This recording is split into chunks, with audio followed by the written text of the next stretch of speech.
Welcome to Herp Talk Radio. I'm your host, Matthew, and my co host, Is Peggy Detmers. coming to you live from the Black Hills. It's Herp Talk Radio. So, Peggy, what's new this week with the turtles? Oh, well, just struggling to keep all the reptiles warm in the tanks in the winter because I'm not brumating anybody. So I didn't really realize how hard box turtle keeping really is. These are my first two terrestrial turtles, and boy, do you have to clean out their cages a lot, like uh, three to four times a day. and, and Holy where, cow. Really? yeah, yeah, with the aquatic, it's the filter, baby. You don't have to worry about. But box turtles apparently love to use what I would consider their bath as a toilet. So, Yeah. Tortoises do that too. The Russian tortoise I had. mhm, We just took him into the bathtub once a day and soak him, and then he'd poop in the yeah, bathtub. So that was yeah. nice. Yeah, and because I have to keep him quarantined and very bacteria free, I can't use the normal substrates that get my asthma going too. And so he's only on brown paper that can be cleaned and kept sterile. We don't want that infection to come back, and that is how I received him as a reptile, as a rescue. And so yeah, it's a lot of work, but he's quite the character, so it's fun. So that's the news of my keeping woes of the week. Well, that's awesome. My baby rats opened their eyes today, or yesterday. So that's exciting. I think Hmm. I think I've got an even split between males and females too. So I might have 5 holdbacks and grow that colony a little bit bigger. Oh, nice. So that'll be fun. Well, tonight we have a guest on who started the Rapid City Reptile Expo, the owner of KOcorns. That's Twyla Robbins. Hi, guys. Right. Welcome on board. Thanks for having me. Yeah, you're keeping a lot of reptiles that I'm not familiar with, so I'm going to enjoy picking your brain. Well, I enjoyed your information just a minute ago because tomorrow I'm actually supposed to be getting a red-footed tortoise from a friend. So, and Ooh. I've never had one, so those are all good, little hints to know. But it doesn't surprise me. I have lots of animals that are kind of similar, so it's just one more chore. Yeah. Heck yeah. Well, so the how are you going to be keeping this um, uh, the tortoise? Well, she told me she has everything that I need, so Oh, she's bringing it all with her, and we will see what she has and where we're going to set it up. And it'll probably get moved and around a little bit here and there, but it'll definitely get lots of attention. So we're pretty excited. It'll be a good learning experience for us. So, excellent. Yeah, I'll have to watch what you all do with her on those Facebook pages that we follow oh, so yeah. much. Redfoots are one of my top species for sure. Yeah. And we have to keep them so humid. Hmm. And is it an enclosed? Oh, so you. I'm not sure. I have a space that I had used for my beauty that I can convert. But my house, I have so many different ways to keep things humid, and I'm really creative. I like to build things. And so if I have to build a better humid box or something, I'm not too worried about it. I have lots of totes around, I have all sorts of stuff. Um, Mm, so I'm not too scared of getting into it just to kind of see. She's had it for quite a while. So I'll be learning a lot from her and seeing how she had hers set up. And she probably already has a humid box, but if not, we'll be creating and making something. But I have different substrates, and my house is pretty humid with lots of fish tanks and things. And I'm misting my chameleons all the time. My room upstairs probably keeps around 50% humidity just normally. Holy cow. Yeah, so I have some pretty humid spaces in my home. That's yeah. good. Yeah, and lots of That's really plants. good. I have like a jungle of live plants in my house as well. So it's pretty easy to up my humidity. We have a built-in humidifier in our furnace as well, so it all Mm. helps. Wow. Yeah. Yeah. So, you're not using a dehumidifier. That's what I have to do in my space because of all the aquariums. I have to make sure that mold doesn't grow anywhere because I'm highly allergic to it. And so you're not having that issue. Um, your furnace must keep things drier. Yeah, it must. I haven't had any mold issues so far, which I thought I might have an issue in my bathroom where I have my water dragons in the tub, and I also have a 60-gallon turtle tank in there as well. And that room gets pretty humid. But Hmm. because I can turn the fan on and off, and they also have heat lights and stuff to help kind of dry it out as well. So Hmm. far, I haven't had any issues with having to use a dehumidifier, so Oh, it's been nice. kind of a blessing, I suppose. Hmm. That's nice. So how did you get into reptiles, Twyla? What started that? Well, I was your typical child. Growing up in the country in Custer, we didn't have anything to really be afraid of. We didn't have rattlesnakes when I was growing up, so my there was five of us, me and my siblings, and we just lived outside. We lived out on a ranch, and we lived by near creeks and ponds, and we loved the water. We liked to go swimming in it, and we would always catch crawdads, turtles. Loved catching snakes, anything we could get our hands on. And so we Hmm. would just, from a very young age, starting 7, 8, I remember just my brother catching everything, and we would just play with everything. So just fell in love with them, especially the turtles. Oh, Um, yeah. the turtle pond that we had closer to our house, we just went crazy over watching the turtles. And, we didn't take too many turtles home. They were a little bit harder to catch, of course, than some of the snakes we'd run across. But we didn't have a pet turtle till we were probably, well, I suppose we had one. Myrtle we were probably 12 to 13 when we had him. Hmm. So we Hmm. eventually got a pet turtle because mom always said no to the snakes, which is most parents, except for me now. Let's face it, turtles are probably the easiest to convince a parent of getting because Yeah, they're in a shell. yeah, They're not all slithery like a snake. But they're no, the I think they might be one of the hardest, like most intensive, they are a lot of work. Yes, like a lot they. more work than a snake in a box that Yep, eats once a week. that is true. So, Yeah. Yeah, and I was just contacted by a school that wanted an assistant to put together an aquarium turtle for their classroom, and I'm trying to talk her out of it because turtles, can splash up their water if it's not kept completely clean and filtered correctly. It could cause some disease, and the liabilities Hmm. with the kids. It could, there could be a problem trying to talk them into a lizard or a snake or a terrestrial turtle. frogs would be a good idea. Yeah, yeah. So maybe we can network to make their classroom pet happen, but in a Yeah. safe.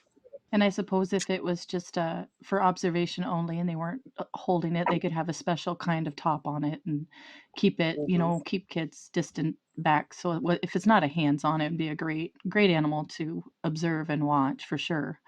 But Hmm. as far as a hands on classroom pet, I agree. I think it can be a higher risk for sure. Yeah. So Hmm. is that how you your turtles when you finally got one growing up? Did your mom do most of the work? Um, Or? no, we fed it a lot of hot dogs, which was probably not a good idea. Oh my goodness. Um, I remember I was pretty young and it was, there was we just no, my mom didn't really take care of it well, so it lived a very, very long time, which I'm very surprised now thinking and looking back because I doubt we even had the proper lighting and setup. We just Mm, kind of kept it in a Tupperware or something and just played with it and we fed it and it was a tough turtle and um, mm. I honestly I don't know. I don't I don't know how it managed, but I don't remember my mom taking care of it at all. Was it a painted turtle It or was, a yeah. Yeah, it was okay? just a wild caught painted turtle that we had found outside and decided to keep, so Hmm. Interesting. Man. So did you try to keep snakes? And your mom found them, um, or? sometimes, yeah, we'd bring 1 or 2 in the house, but we usually had makeshift cages that they would escape from anyway, and then, of course, we wouldn't tell mom. It would just, Normally we didn't find it if it got out, but we didn't bring too many in the house because we didn't want to get in trouble. But And a few times. what about lizards? Did you add those into your life, and when? Um, well, I didn't start getting into my own reptiles until I was, I think, 17 is when I got my first corn snake that I convinced my mom to let me have in my bedroom, which at that time I had my own bedroom. So she somehow agreed. I don't know how I conned her into that, but lizards, growing up catching them, we didn't really have a lot in Custer. Custer gets pretty cold in the hills. There wasn't a lot of lizards, too many around. So it was mostly just bull snakes, grass snakes, garter snakes, turtles, Hmm. and some wild birds and things that we shouldn't have been playing with. Yeah. Oh, And I'm talking pretty little. Like this is when we were like, yeah, we probably uh, had a little bit too much free time. well, that's what you want the kids to have free time outdoors. Yes, but Yeah. my kids aren't allowed to, go play in bird nests and mess with the bird nests and stuff. So I think Well, it's just yeah. yeah. I think that's kind of just changed on how overall sciences came, Yeah. yeah, up over the past, like 50 years or so. Mhm. We were just wild catching snakes, killing them, and putting them in jars to study them, and now we bring them into zoos and Mhm. breed them, and yeah, they're still going into jars, but Mhm. there's more there's more natural history being done and Yep. more working with the animals. Yeah, and That's Yeah, observing them in their natural environments and taking notes and learning from it that way. It only took us once or twice to stop messing with the bird nests because we'd get bombed by the birds' moms would attack us so bad that we kind of, it just takes once or twice of, okay, maybe we don't want to do that anymore. yeah. yeah. But Now, when I grew up, it was before the whole big salmonella scare Mm. of little green turtles in the store. Um, at what period did you start getting into the snakes, and at that point, do you think that the stores had evolved to not sell poor habitats that would ensure the animal's demise? Well, well, like I said, when I was 17, I went into a pet store. It was the one in Bacon Park at the time. She had quite a few reptiles, and there was a corn snake that I just had tiger colors, black and white belly, checkered belly, and I just was totally in love. And I had been hooked ever since that day. Um, and honestly, my sister had also had snakes before that. So all my siblings really grew up loving snakes and reptiles. And she was a cabinet maker and built some custom cages, Oh and we wow. did our own branches, and we didn't really get into any bioactives or anything with the corn snakes, but I never really had to research much about the cages and different things. I knew, the heat light, they needed the heat source, and the cages were usually pretty tall so they could get away from it and have the warm and cool side, and really never had any issues with husbandry. But I didn't really start studying more of that until I got into, breeding, which was 6 or so years later after college Hmm. or whatnot. Let's go to the expo. So, when was the base idea formed that you Um, actually wanted to take on this big endeavor? well, when I started breeding again, so I bred corn snakes for around 10 years. Um, for a while, and then I got remarried, and my husband didn't like snakes, so I was like, okay, we were gonna move. I was gonna be a stay-at-home mom at that point. I was an art teacher prior to that, and I was like, okay, I could give up this hobby because we were moving out of town, and as long as I get horses. So so I traded my snake hobby and that part that I loved because he didn't really like snakes, and I respected that. And then we had horses for a while, had a few young kids, and didn't really have time for the horses, and eventually ended up moving back to Rapid and back to town. And I was still a stay-at-home mom, and I was just kind of bored. I'm like, well, I really want to get back into reptiles, and so I hunkered down and got 5 corn snake babies at the time. And my husband forgave me, and so the kids and I just got to play with them, fell all in love with it all over, really missed it, really enjoyed them. And then when they started getting really close to the age of 3, where I could start breeding the snakes, and then I bred them this last year, or last 2 years, I guess. I haven't had many babies this last couple years, just getting back into it. But anyway, I was just like, oh, we got to have an expo, because in the past when I would breed, I'd go down to Denver. We didn't have any local ones, but I did travel down to Denver to Reptile Expos and sell down there. And they're just so much fun. I just was like, okay, what do we need to do an expo? We just need a building. Okay, get a few vendors. It might be small. We expected it to be small, but we wanted just to start something and to see where it could go. And it was awesome. And I feel like your turnout was pretty good. I was there for most of the morning, which Yeah. I would feel like was the slower time. It was steady all day. In fact, I think the turnout was better than we actually expected. I couldn't have been more happy with the numbers that came in. I felt like I couldn't take a break all day pretty much, and was talking to people, and that's just customers. That wasn't other vendors. I didn't even get a chance to spend much time with the other vendors, which it tells you how much traffic flow and how busy we were, which was a great thing. It was just a blast. Were there a lot of people there? I couldn't attend, but were there a lot of people there that were outside of the normal uh, reptile community that you know of?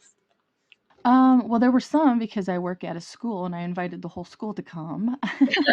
And so the kids at my kids' school were really asking their friends, and their friends were begging their parents to take them and stuff. So there were quite a few that came in that had no idea what a reptile expo was, or even necessarily liked them. They were just kind of curious of what it was like. So we did have some new people, but the majority, I would say, was definitely probably people that were on the reptile pages and that have heard, pet store owners and different people that marked it on their calendars, that really probably had a reptile as a pet already, or Mm-hmm. had experience with one. Mm-hmm. Yeah, it was marked on my calendar right Hmm. after I found out about it. Yeah. We were talking about going to Tinley, and then we found out about Rapid.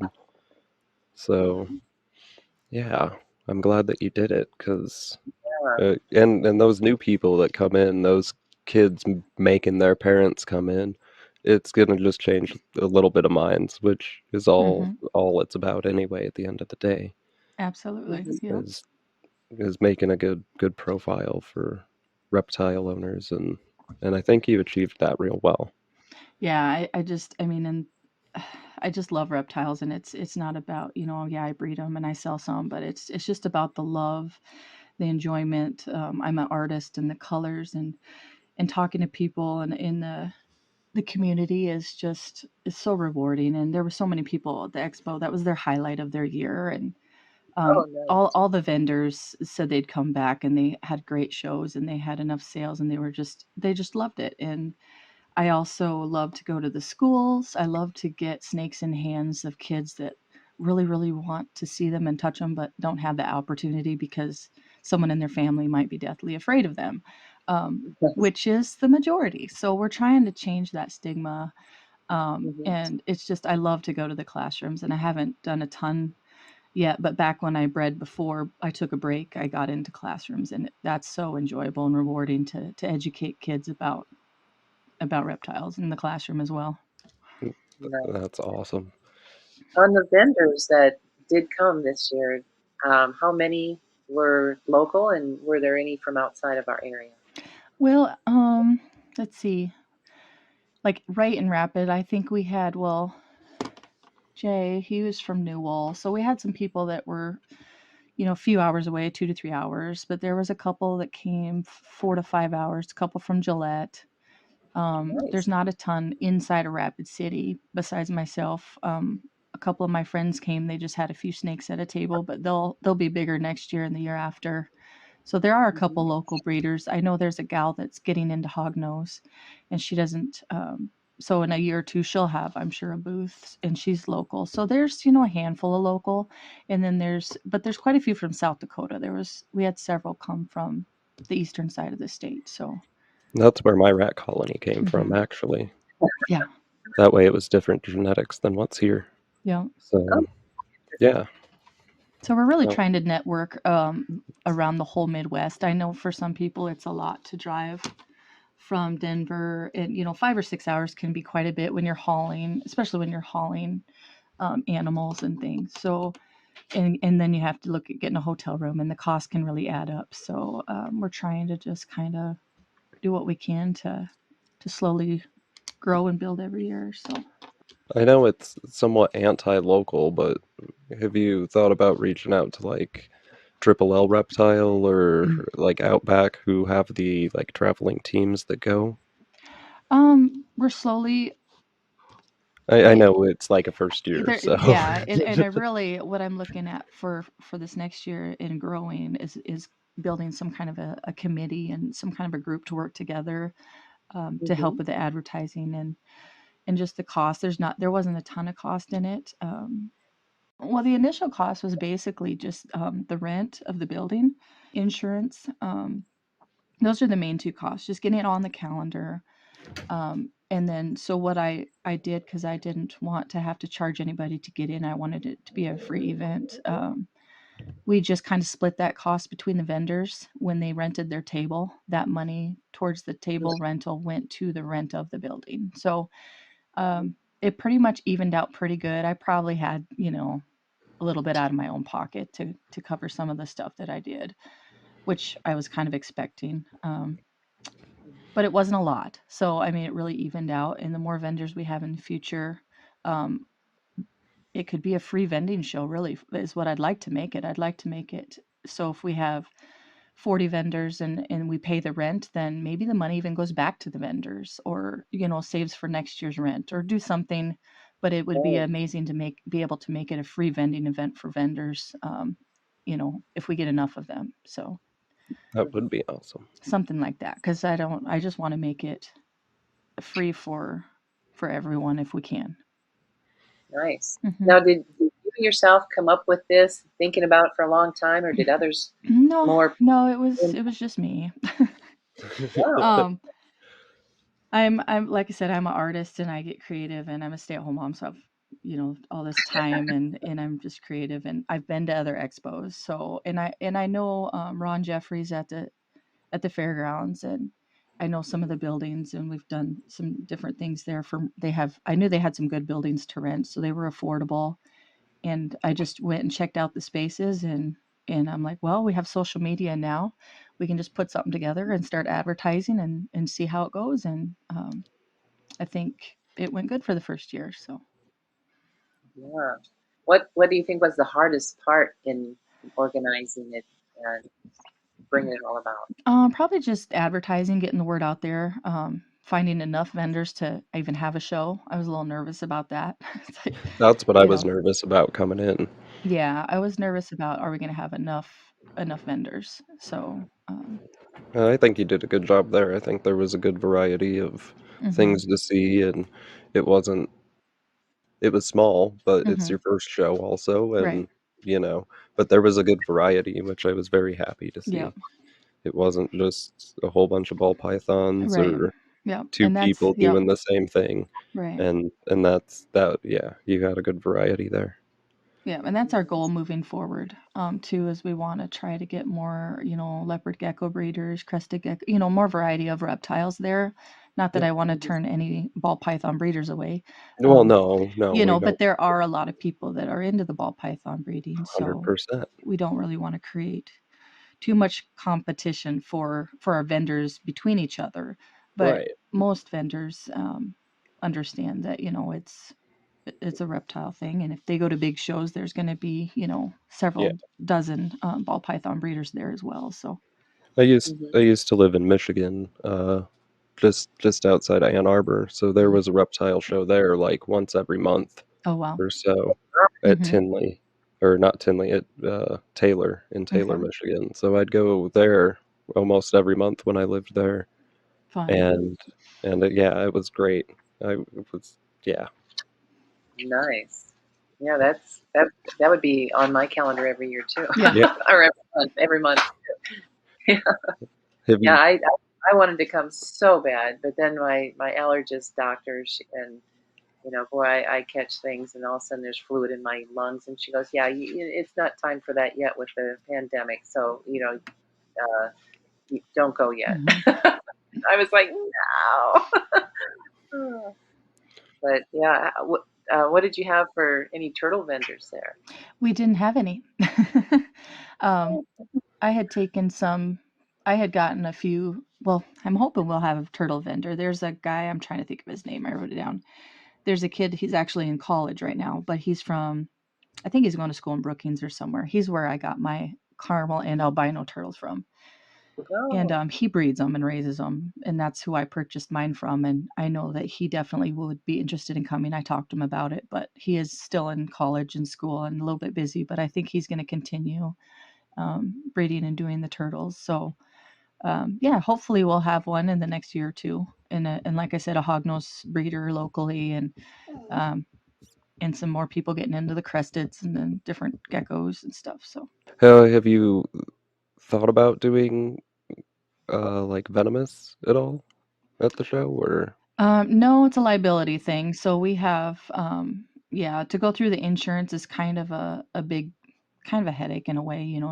yeah, You got to go get kind of a special, and anytime there's animals involved, um, with any kind of venue or any kind of expo, you have to be pretty particular about your contracts that you have your vendors sign, and you have to make sure that that there's nothing dangerous. yeah, Um, yeah, so we're still fine tuning some of the insurance stuff and figuring some of that out. okay, But no, we'll never have it be any. We just that's too. Anything hot's just a liability. But we do have reticulated pythons and things that we do tell the breeders, if you trust your animal, your animal, you're responsible. It basically puts the responsibility on each breeder if they want to get it out and have people handling it. Um, any animal has the ability to bite, and those kind of right, things. So it's kind of each vendor's supposed to be responsible for their own animals that they bring, and if their animal did damage to somebody, then they could be responsible personally for the damage their animal does at the show if it's loose. So it's just a contract thing that you have to kind of get legalized, of vendors reading and signing that they agree to these terms. So it just kind of cover your backs, and you don't want anybody getting hurt or anything, yes. ruining a show to ever happen again. So we really just want to keep having the shows we want them to have. Yeah, we just want it to be safe and yeah, family friendly, and even with that, we got to be careful too. Really, we shouldn't have any outside animals coming in as well. Like, that's a safety thing, just yeah. as far as breeders go, as far as, um, diseases and different things, or people trying to sell things, but they don't have a table and they're not, those kind of things. It can all happen. So at some point, we just, we do have to set some rules, which sometimes may sound like we're being mean, but it's just really to protect our animals and our vendors, and to be able to continue to have the expo every year. And do you allow education booths? Yeah, People that aren't essentially vendors, but they're just there to show different things going on with different populations. absolutely. In fact, I want a lot more of that. I would love to have a setup where kids could come hands on and build bioactive and do different cage setups and education. Absolutely. That's a Yes. wonderful idea. Yes. You know that we had a photo booth this last time, which she wasn't super busy, but we had someone that sold some stickers and decals and anything reptile related. But absolutely, we really want to strive for that education part. We could even have some stuff set up in the corner of a video, or answer question and answers, or active games for the kids that reptile bingo or something. I mean, anything we can do to educate and make it fun. I all for that. My girlfriend was actually really impressed that there was a ton of stuff for the kids to do, Yeah. and it wasn't just an adult reptile expo, Yep. and she commented on that quite a bit actually. Yeah. So, Yeah, yeah. that was my idea. Well, of course, I have 5 kids myself, and the 3 little ones, I'm like, "Oh, they're gonna be here all day. They're gonna be so bored." And I'm like, "Why not have a coloring station?" And, um, And so we just, had something fun for them to do in the middle so that, if the parents wanted to talk to vendors more in depth about, questions and different things. And I liked having it in the middle because you could see the kids right there and keep an eye on them. And it worked out really great. And you had a lot of electricity there for everybody to Yep. keep everybody Yep. of the Yeah, okay. we were able in that building, the fine arts building, we were able to monitor our heating. We had control of turning it up or down depending on, how much cold air would come in the door if we needed to. We had access to that, which was amazing. One thing I did notice is the lighting in certain corners and spots wasn't very good. I did tell the vendors that, but not all the vendors brought, a lot of extra lighting. So that's something I would want to change in the future, just to have a few extra lamps available. Mhm. But otherwise, the building and the location and everything worked great. And so each booth could have electricity within their booth, um, Yes. for sensitive Yep. reptiles that need a lot of warmth. Yeah. Yeah. Oh yeah. Mr. Critters from Gillette had a heat pad on his table, Yep. so yeah. And I think you had Yep. I you had lots had of water lamps and dragons yep. set up, like complete setup. It was real nice. Yeah, it was a temporary setup, but it had water and heat in there, and it was big, and Yeah, but it tried was not to stress them out too much. still But looked good. yeah, it I was just fun. found this. This was me. Where's yours? Oh, nice. Oh yeah, some expo pictures. Oh, yeah. Yeah, We'll have to post those. Yeah, I'm not sure I took too many pictures of the water dragon setup, but Mhm. no, but I didn't see. Yeah, oh, there's there it one is in there. the background. There you go. Yep. But And yeah, that there was Nice. that full. was built with shower curtains in a frame the day before the show. It's Well, perfect. how much time did they let you in before, for setup? Well, because I know the people that I rent the building from. Well, you can a lot of places they'll let you in the night before. So I was there. We were there from 6 to 9 or so the night before. So for the Mhm. people traveling, the only thing with that is we don't leave animals there overnight. Oh, So, right, but if yeah. they want to set up their table and lights and anything other than animals, they're welcome to come in and do that. So, Mhm. Nice. yep. Yeah, it'd be fun to have my clown line there just to show people that mutation Uh-huh. and what what fun that breeding experiment is. Yeah. Well, and I'm hoping that we can get a booth as the podcast, and then you can have the Oh, clown line there. And if I do happen to breed something, it'll be on the table. But I don't know if that's Yeah. gonna happen. Yeah. So basically, it's open, as far as being a vendor, it's open to the public. You don't have to qualify for this show. There are some shows that you have to be specifically qualified to go and sell at, but ours is, if it's educational, if it's not, if someone wanted to just set it up and share information, basically whoever gets a table, they'd be paying the same price or rent mhm. fee, as the other vendors as well. But it really is open to whoever wants to be a vendor can be a vendor if it is reptile related. So What was your vendor fee for this last show? I want to say it was 55 a table or two for 100. So Oh, around that's not $50 bad. for a table, I think, is what we had it at. That's not bad And like I at said, if all. we get more vendors, you could be making money by coming. No, I don't know.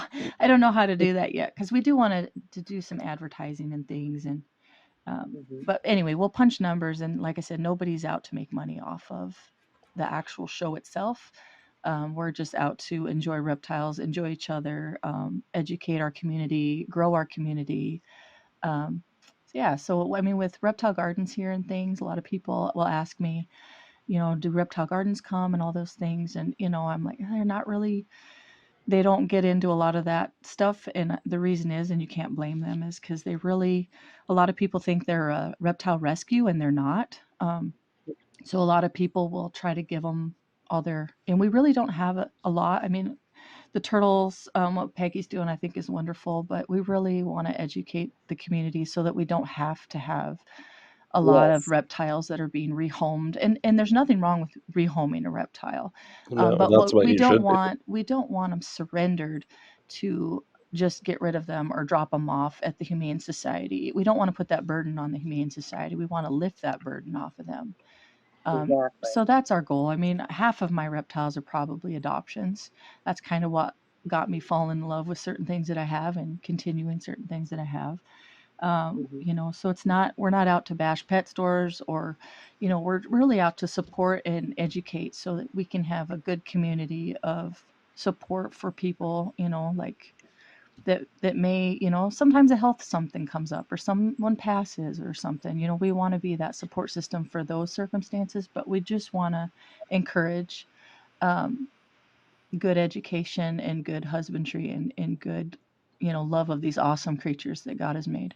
So, Yeah, that's one thing that I said. I turned down two turtles recently. Just I couldn't take them on. mhm, We are at our limit right now, yeah, and it's good for people to know what their limit is, right, so that all the animals do get the care that they deserve. And I just know that that, well, maybe you need to be bigger. And I told him, like, well, I may be a retired scientist, but I'm not a retired artist, and I can't let the turtle rescue get to the point where right, it gets in the way of my art career. And so I right now because I was um, had two egg rescues this year, which means lots of baby turtles, and they grow fast, oh yeah, and they eat a lot.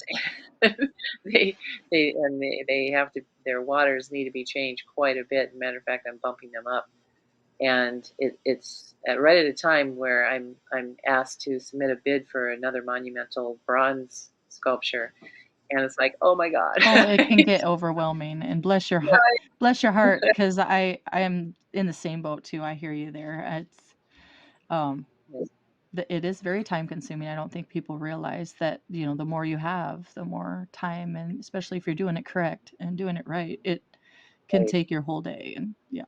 Yeah, yeah. I have all my tanks on a changing water schedule Mm, and all that sort yeah. of thing.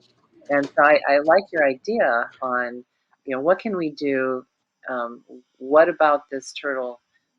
Do they think they need to get rid of it right now? Is it just an issue that they're having problems with that we can solve, and they can enjoy their turtle longer and actually, find a renewed interest in their own animal? Right. Or you know, that I would, I've helped solve that situation a couple of times. And so that, again, that the animals don't end up in a lake, where they shouldn't be. Right. Right now, That I'm in working with partnership with the Game Fish and Parks to remove the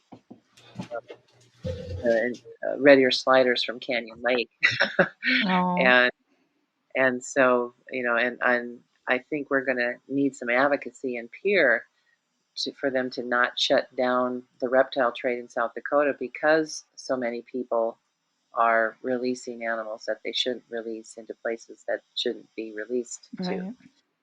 And so, I think that's a good advocacy booth that we could have on what not to do that could endanger the reptile ownership and breeding in our state. That sort of education is very much needed. Yeah. Let's see. Uh, what would you do different for next year that wasn't done this year? Well, I think everything went really good. The one thing that we'll probably do, have a little bit more signage as far as no outside reptiles. Maybe have someone at the door working or volunteering to make sure that they're not bringing in extra. We didn't have a lot of it, but we did have a few that came in, and some of them were in closed containers and different things. So it's just something that to look at for next year and make sure that we have good signs that says, please no outside, outside reptiles aren't allowed or whatnot, or even pets. Really, it should just be pets, except service animals. You just have to draw the line somewhere. But that's People brought in those outside reptiles just to have fun with them or just to to share. I sell them? think just mostly, no, most of it was just to share, like a pet bearded dragon in a backpack type of deal. One Hmm. guy brought this amazing friendly to huge, just gorgeous creature, gorgeous. In fact, I think we're going to get a hold of him and see if he'll have his own booth and bring that to back because he's just so friendly and he's like oh, it was amazing to see it. So things like that. Just it wasn't. I think I had heard that someone maybe came in to sell something to someone, but again, I was super busy and I hear things after they happen and stuff.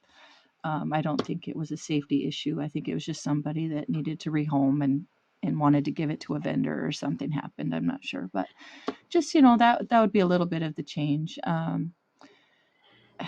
There's I think everything went so well. I was just really really pleased with our turnout. Maybe invite the TV or news crew to come down for our next show.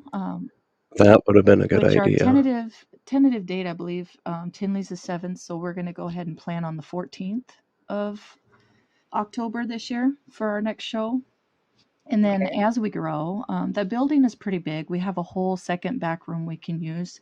We can set up tables in the middle too if we need to. So I think we can double in size and still be okay in our location that we have chosen right now. And in the future, we may have to look at different venues if we outgrow the facility. But for now, it works great. It's its own building. We have our own close access in and out. We have restrooms, sinks, water, heat, everything we need. So we're pretty happy with the fairgrounds usage right now. Do you think that the vendors are all mature enough or produce enough or have enough things to support 2 shows a year? Um, Like a I spring know some of and a them fall are. show? Some of them definitely are. The thing about having early spring shows is that's when vendors are also hatching and busy, Yeah. feeding, hatching, sorting. I mean, it's just your chores are doubled kind of during that time until most of your stuff hatches. But I know there are a couple vendors that have enough inventory. I have enough overflow inventory this year. I probably could have done a spring show myself. So I think we'll get to that point. I do. I think I can see us in a couple years, definitely going to 2 shows a year pretty easily. That Nice. would be Yeah. awesome. Hmm. I'd love to set up a booth to show that the rescues that I really need volunteers for, and especially when emptying out drying ponds. I Hmm. have a permit to move turtles around in Custer State Park Mm. from the drying ponds over to their more permanent bodies of water. And boy, it would be fun to put crews together for that. So that's one reason I would like to get a booth for this Yeah. coming Yeah. year. It'd be a great outreach, to give out information, contact, all sorts of stuff. It's a great outreach, I think, too. Yeah. That's great idea. Yeah, just the parents coming in, and again, I think it's easier to approach most people with a turtle or a frog Hmm. rather than a snake or a lizard. So Uh-huh. y- I think having turtles people and frog people. I know there was a couple of Pac-Man frogs for sale, Hmm. but more the educational side of things, and people who specialize are always great. Hmm. And and did you have photographers and artists there to sell their photography of the reptiles and their habitat? Well, we had a photographer that does photography. Professional photographer was there. I know I had some photos for sale from some of the stuff I had taken the previous year that my boys were selling at their table. But they were just small photographs of different reptiles. So we didn't have a ton of that yet.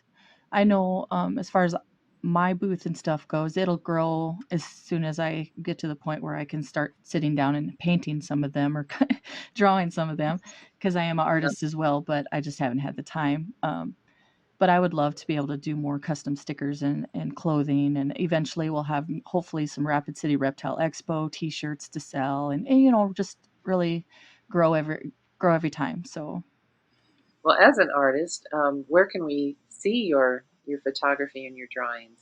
well, I have a Facebook page that's Art by TKO, which is a lot of the animals. It's not reptile art. Most of my reptile art is just the photos that I've taken on my KOcorns Facebook page. Hmm. But yeah, Art by TKO is my other hobby. I was an art teacher for 10 years at Central, before Mm-hmm. I became a stay-at-home mom and got back into the reptiles. So, uh, yeah, it's something that's kind of been put on the back burner since I got back into the reptiles. I paint probably a couple times a year, but um, but it's definitely a fun hobby for sure. Great. Yeah, I got to go there and look. I love, even though I'm an artist, I collect the works of other artists, Hmm. and I think I have more work by other artists than my own stuff. Yeah, we're the same way. We got we do a lot of the Kathy Siegel and different local Oh artists, yeah, and yeah, I've got one. I have some art in Custer at the co-op there, the Art Expressions Gallery, and then in Grace Gallery, Hill City has some of my art, but Mm-hmm. it's just kind of slow. You know, art is not something that goes very fast, but it's definitely fun.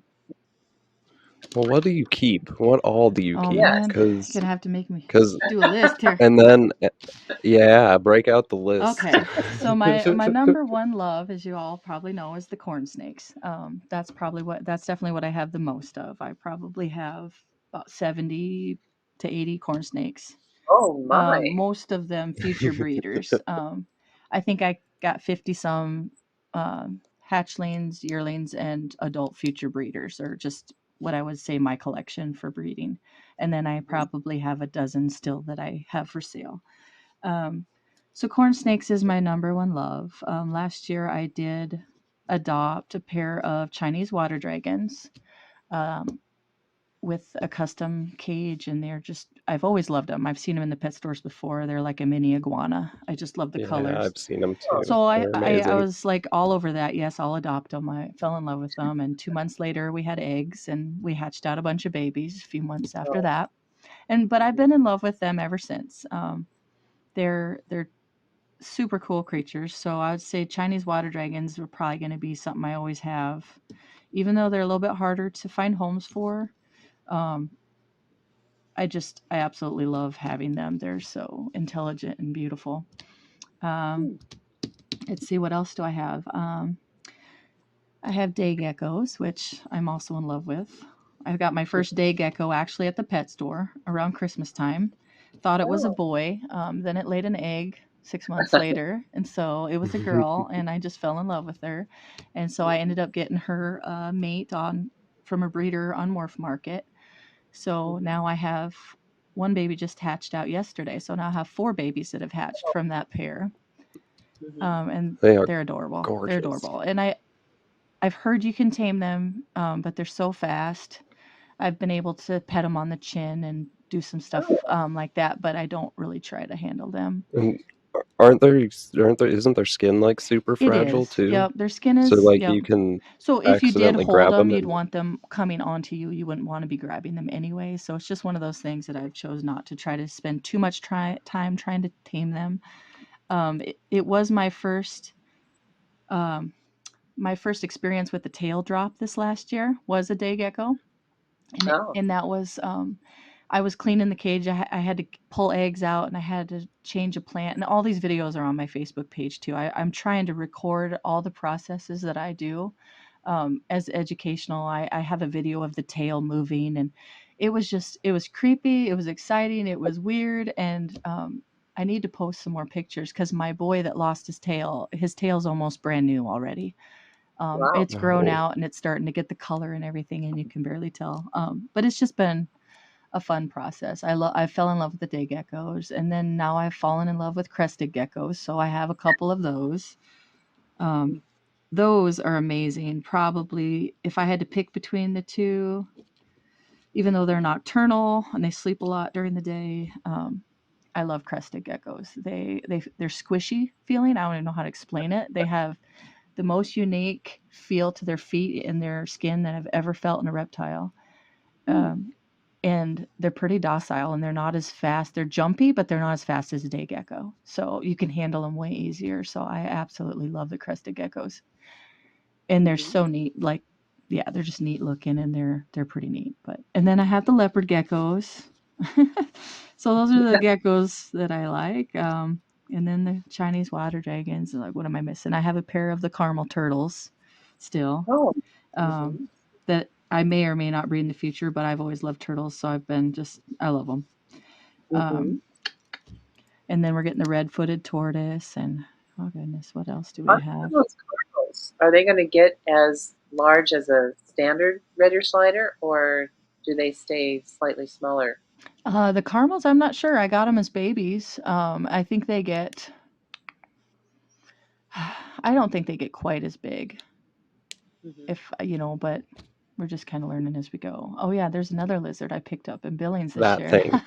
This the is ju- this the is jeweled the this is what lacerdas. I asked you Okay, about so and yesterday. then I do have a Yes. pet bearded dragon. I don't breed all the animals that I have. I I was going don't. to ask that. No, day geckos and crested geckos. I do breed those. Chinese water dragons, corn snakes, leopard. I guess so far, I guess the plan is on all of them.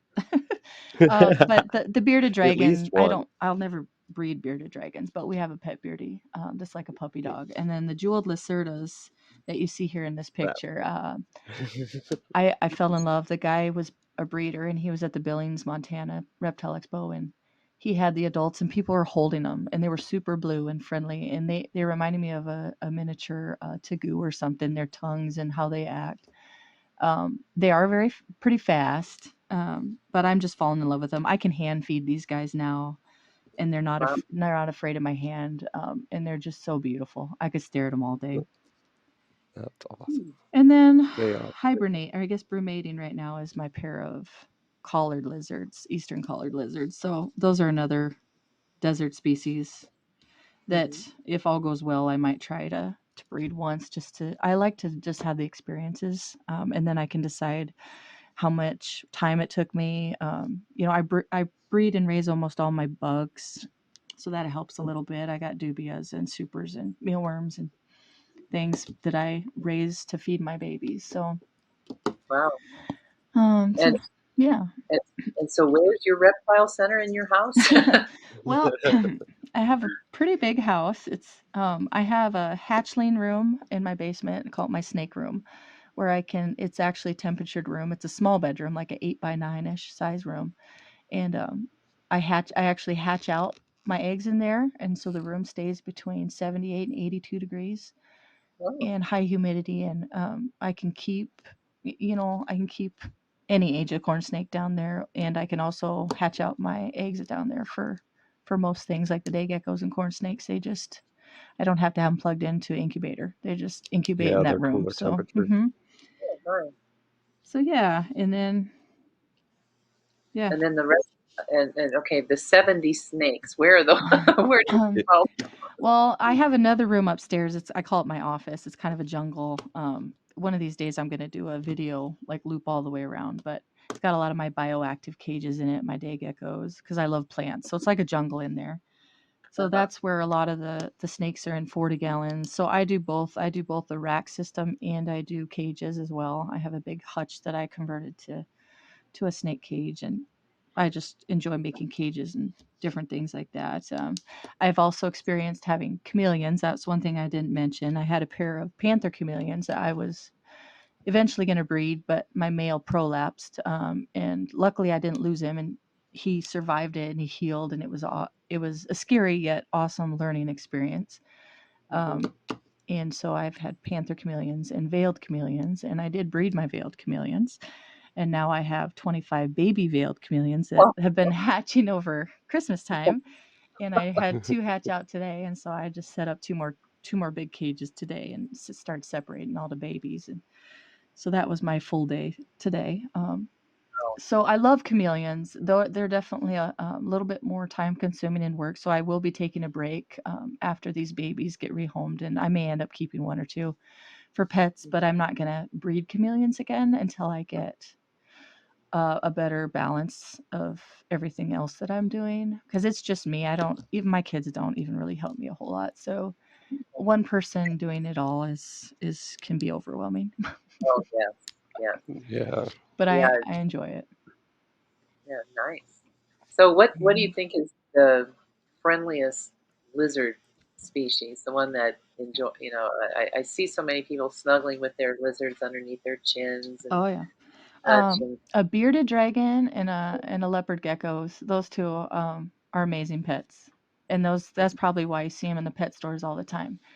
Um, That's why they're the most common, yeah, I would guess. Yeah. they're easy, they're docile, they're friendly. Of course, one's more pokey than the other, but bearded dragons, if people take the time with them, they can be really, really docile. And same with leopard geckos. I mean, either one, if you get them as a baby and they're kind of wild and they don't get handled and kind of tamed down, then they, they may or may not be super friendly. But Hmm. um, those are the two so far.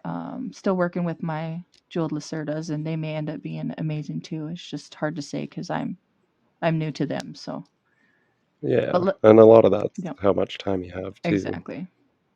Hmm. Yeah. I'm curious, because I'm sharing my breeding aspirations with a breeder who has far more room than I do. I'm sharing my offspring with him. Um, I, we're trying to get as many females as possible because we have, you know, two males from this clown line that are possible head. Hmm. And so, I incubate for females. Are you doing mixed ratios or targeting for um, male or female?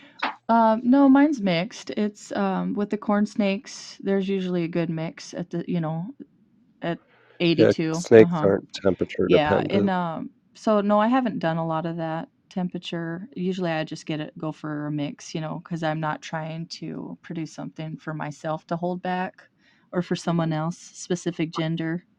mhm. But yeah, I've heard of it, and I know the higher and lower with certain species can determine that. But When I bred my leopard geckos, I incubated for all females. mhm. So, and that panned out. So, I know in the turtles, people want the small turtle or the turtle that'll stay small, and so I know with canids, they want males because they don't want to have to worry about an egg laying female possibly getting egg bound, Right. and then the males can stay around 3 to 4 inches max, depending upon how you feed them. And I just wondered if that was true in the snake and lizard areas. I think it's more we like when I did leopard geckos, I was incubating for females to get more breeding stock Mm-hmm. to move forward. And with your room varying, you said you incubate them like up on the top shelf in your room that's 77 to 82 degrees. So, Yeah, I can adjust that. It's yep. So, Hmm. yeah, I haven't done it with the species that I've been producing. I haven't done the temperature thing, but I know it does, make sense. And if I wanted to produce something of, one or the other, that, I would definitely modify my incubation. I mean, I can put them in the incubator. I know I'm going to have to do a little bit of that because I believe the collared lizard eggs incubate at a much higher temperature Oh, than mhm. my corn snakes. So those would be put into a hovabator incubator and then at a higher temperature inside of the other room. So I would monitor that and have those be hotter. So you said you're brumating those. Do you brumate your corn snakes too, or The adults, yes. Yep. okay? Yep. And what are you taking them down to? They go down anywhere 55, sometimes, between 55 to 60 is pretty good range. They could drop down to 50 and they could go up to 62, but you'd really want to just aim for that 55 to 60. and do Um, you have a special room that you keep cooler? I have a basement room that's cold that I can just turn everything off in, turn the heater off, keep the door closed, and it's on the north side of the house in the basement, and it doesn't have great windows. So I keep my temperature gun down there, and I go down and I can shoot all over the room and see the different temperatures, and it stays really good between 55 and 60. So Do you change the brumation substrate different from the substrate of when they're active? well, yeah, when I brumate mine, they go into tubs like big big Tupperwares, which is also what I use for when I pair them up and breed them and stuff. So they go on just paper towel, and then if they're in their bigger cages, they're on more of a substrate, eco or there's lots of different substrates. I actually use lots of different kinds of substrate depending on if it's a scaleless corn snake. I'll use something with more higher humidity. Mm-hmm. Otherwise, I like crushed walnut shells for some of my corn snakes just because it's really easy spot cleaning. Mm-hmm. There's just a lot of different substrates that can work good for them. But I do brumate them on paper towels just because it's easy and they're not usually going to the bathroom, and then they have their water dish and hide inside as well. So So, baby corn snakes. This is where I've heard so much good and I've only had problems. So, this is have you ever had any feeding issues with your baby corns? oh yeah, you always have some. You always have a few problem feeders, we call them, um, that just don't want to eat. And I'm trying to think of what percentage. It kind of varies. This last season, I think I had a handful. Of course, I had four scaleless babies that were problem feeders, but now they're eating frozen thawed. Um, they just started doing that. So there's different tricks. I did have to assist feed them for a little while because you just Yeah, have to have nutrients to get into them. But so it's not a fun thing to do, but it's not that hard to get them started. And then once they get growing and they realize, oh, this is food and this is what I'm supposed to do, then they just eventually will start eating on their own. yeah, that's the problem I had with my baby corn snake. Oh, I was going to ask, do you raise the temperature to raise their metabolic rate so that would encourage them to eat? Um, there's lots of different. I don't think temperature wise, because you don't want the corn snakes to get too warm. You definitely, when you feed them, you want to make sure the temperature is warm enough for them to digest their food. There's lots of different methods. I don't breed my own mice, so I don't have the live option, which a lot of breeders do have the live option, and that is something that works pretty good for people that have that option. You can boil the pinkies, and that's what's worked the best for me so far. Um, and then there's Okay. scenting things you can do, thawing them out room temperature instead of hot water, blow drying them so they're not wet after they're thawed. You blow dry them dry. So there's different tricks. Feeding them right before dark, dropping in them and then leaving them, making sure they're not, distracted at all. Definitely make sure that after they're born or after they hatch, they get a good shed and let them get really hungry before you offer that first meal. That will help too. You don't want to feed them too early. Make sure that they Right. shed, and you don't want to wait too long, but there's a point in there where you want them to be hungry. I usually separate them all. Of course, before I feed, I don't feed anything together. They all get separated, and um, so yeah, there's lots of different methods. Some people put them in a brown bag, but to make it darker, I suppose. But I just feed them at Do night you with the lights off, and so it's dark. Hmm. do you offer any other like prey variety, or is it just rodents um, for your corn for the corn snakes? snakes, it's just the pinky mice. I know Okay. some people scent them. There's some scenting stuff you can buy that's pretty expensive. Some anole scented stuff that you could try. I've never done that yet, but if I get to a point where I have a lot of babies and I have like 50 or so that are problem feeders, I might invest in trying some different methods. But So is the problem that as babies they eat lizards in the wild? they can. Yep. Yep. Yep. Okay. Sometimes, yeah. Lizards is it. Like the small little anoles and lizards are another food option for them in the wild. Correct. Okay. Yep. Yeah, because Hmm. they are down in Yep. Florida Yep. too. And okay. So, and what about like the roaches and the crickets? Nope. No, They don't they eat just bugs. really, It would be that's interesting. nice. It would be nice. I know there's a company, and I'm trying to think of what they're called, but they come up with these little sausage things. Reptilinks. Reptilinks. Yep. Yep. I haven't tried those yet either, but somebody's created them, and I think it's probably a good creation. I actually, when I have to assist feed, I do boiled pinky head, so it's not the whole body. It's very small. It's very easy to get down. It's easy to help them eat that, and it doesn't take as long, and it gets them nutrition, and it's a lot less messy than trying to do a whole pinky. How is it exactly that you assist feed? Do you? Well, you have to hold them carefully by their head, and I should do a video of this someday. I will. I want to do a lot more videos as far as education stuff goes too. But you just hold them gently by the head, and I usually will take a toothpick or something, some kind of soft wood, either that or the end of a pencil or something without the lead in it, and Mhm. just that will help you to be able to open their mouth. Okay. And then I just, with my other two fingers, just put the pinky head right in their mouth, and I just push it down with the end of, something softwood Hmm. down enough, and then I eventually just massage it down with my hands. So it really is under 10 seconds probably. Hmm. Doesn't take too long, and it seems a little stressful for some of them at first, but it really doesn't hurt them at all. Okay.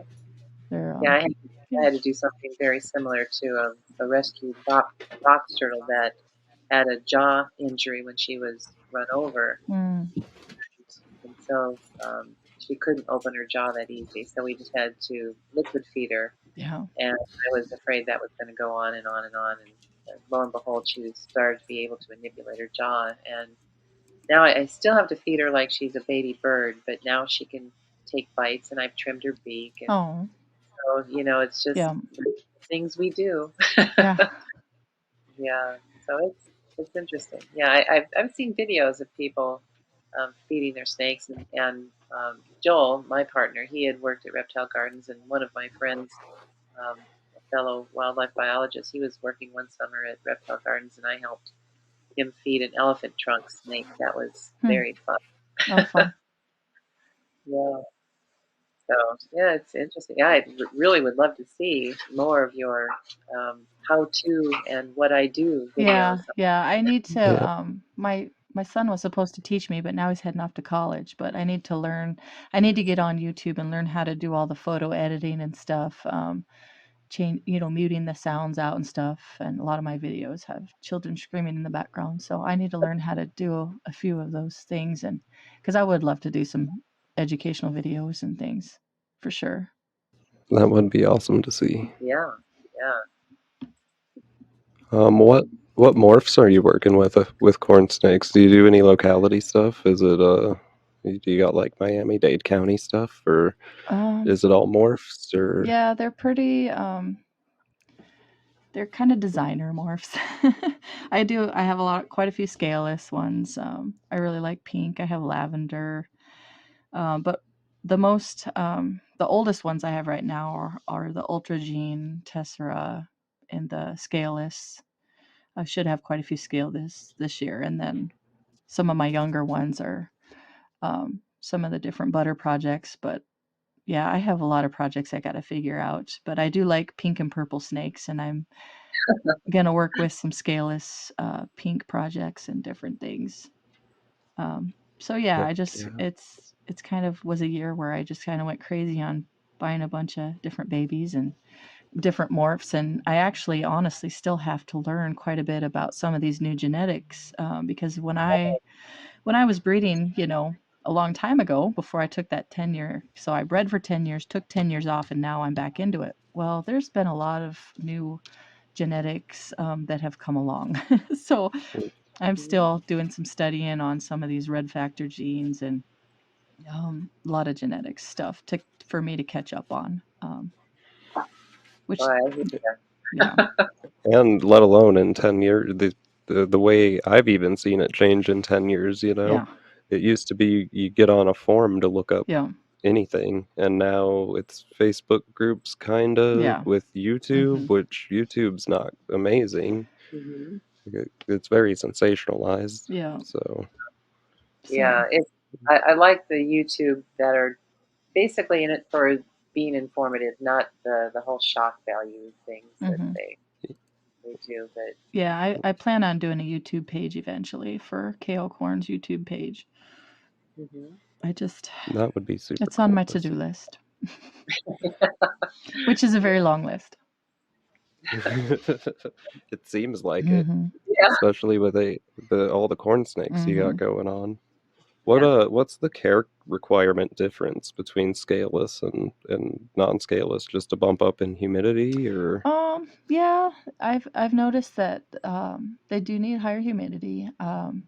They're just more likely to get injured, I guess, as far as like their skin is just like fragile. It's just there. There's like nothing protecting it. So I've had a couple get scratches on them. Nothing serious, but where they'll get like a scar or scab or something, more like a scab, like a human, like if you cut, or something.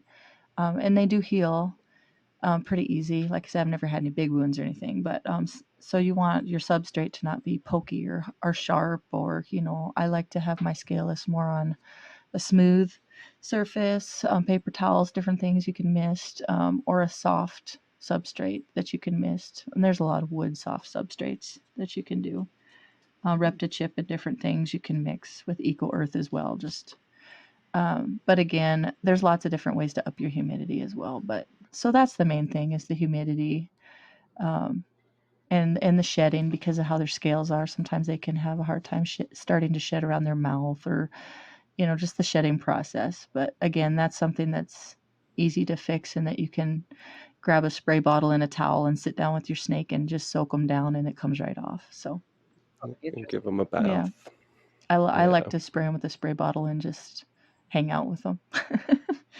And rub on them and mist them and talk to them and just spray them down. And yeah, you can soak them in a bath. You can make a little soak box for them, and there's lots you can do that's depending on how much time you have. Yep. So, did your children ever have a real interest in all the critters at one point in their life? Oh yeah, when I first got the three little one, well, they've all liked the snakes. My two older kids, because I have an age gap, they were with me when I was doing expos back in the day before I took a break from it. So they grew up with snakes. But yeah, all kids love snakes, I think, and turtles, but they're like Yeah. any kid, they're gonna get bored with everything. Um, so, but it's good. My son, who's 9 going on 10, he knows that the bearded dragon is his chore and his responsibility, and he loves that bearded dragon, so he does help with that bearded dragon, and gets, right now it's brumating, so he has a season off. He gets a little break, but and so my other son, he'll be helping, but as a parent, ultimately they're your responsibility, and you have to oversee your children and stuff. But I think they just, because I'm always doing chores, and they have summers off, of course, but mom doesn't. Mom's in the house doing chores, doing chores. So to them, it's like that's all mom does, is animal chores, and I think that probably takes a little bit of the fun away for them in a way. But they do enjoy them, and they love the reptile expos, and they love it when their friends come over, when they have their birthday parties, and their friends go crazy because we have a zoo. They enjoy that part. Do you take them out herping, to watch and look and for snakes and frogs and You turtles know, and the like? yeah, we're big rock hunters as well. We do the whole Fairburn Agate rock hunting, and we get out hiking a lot. And but honestly, we live 2 minutes from Reptile Gardens, and we're there probably every other day in the summer Oh, at that's Reptile awesome. Gardens. So that's we spend a lot of time there, and it never gets old. That's always the go-to place. And but we do Yeah, like to we go fishing and do other things too, but we don't actually go out looking for snakes too much. We usually just go to Reptile Gardens or play with our own. yeah, We see them yeah. by our pond once in a while. We have a big pond in our backyard, and we'll see Oh, well, we just put some turtles. My friend had some, hopefully the turtles will be all right. We have fish that are in there that hibernate and come back, and we have live plants, so we think that the turtles should be okay. We put some baby turtles in there that my friend was draining a pond and had a whole bunch.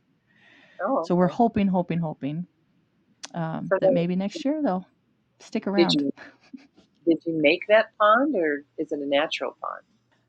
It's man-made, but it's got a bunch of lily pads and stuff around it. And the we've been here 4.5 years in this house, and it's had fish in there ever since. And we don't feed the fish; it's all natural. They eat the bugs and algae, and um, they come. Yeah, it's just its own little ecosystem. How deep is it? Um, Deep enough that the fish don't die. I don't, because we don't heat it. I've never gone all the way in it. Oh, wow. I don't know if it's I, 5 feet deep, or I mean, I don't know that I'd it's bet above it's my more than head. 4 then. It's pretty deep, Wow. but I don't know that it's pretty, I don't know, 10, 20, 30, 40, 30 or 40 wide. I know it's a big pond.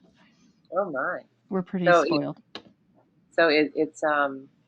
it was a dug and then clay lined, or was it I think it's got a liner in it, and then okay? because there is parts where the rocks have kind of fallen, and there is a thick pond liner in it. So Hmm. Is it like a black rubber yeah, or some thick okay. pond liner in there. But Yep, that would be the same as what you're looking at, Peggy, for your pond. Yeah. but our lily pads are kind of go crazy every year, and you can hardly see the water because it's just all lily pads. So I think the turtles would like it. The fish love it. So That's ideal yeah, for a protection pond. For That's exactly what they like. Interesting. yeah, Fun. So is your yard enclosed with a fence it or? is. We have an acre and a quarter that's all 6 foot chain link fence around it, and then we actually blocked off our husky from going into the pond.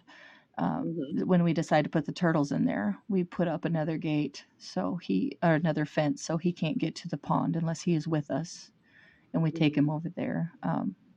So yeah, right now it's pretty protected from wildlife and things. Nice. You'll have to share pictures of that too. Yeah, I think on my Facebook page, if you scroll back far enough, I know I posted when we put the babies in there and stuff like that. I kind of record almost everything we do. So if you go back far enough on my Facebook page, you'll see the baby turtles, and I'm sure I have some pond pictures. We had frogs in there before, and um, On your KOcorns yeah, Facebook? yeah, Okay. yeah. I want to say it's 10, 20. It might only be 25. I've never. I should just measure it one of these days. Mhm. But Yeah. we got lucky. It was here when we got here. It's always been a dream. But Wow.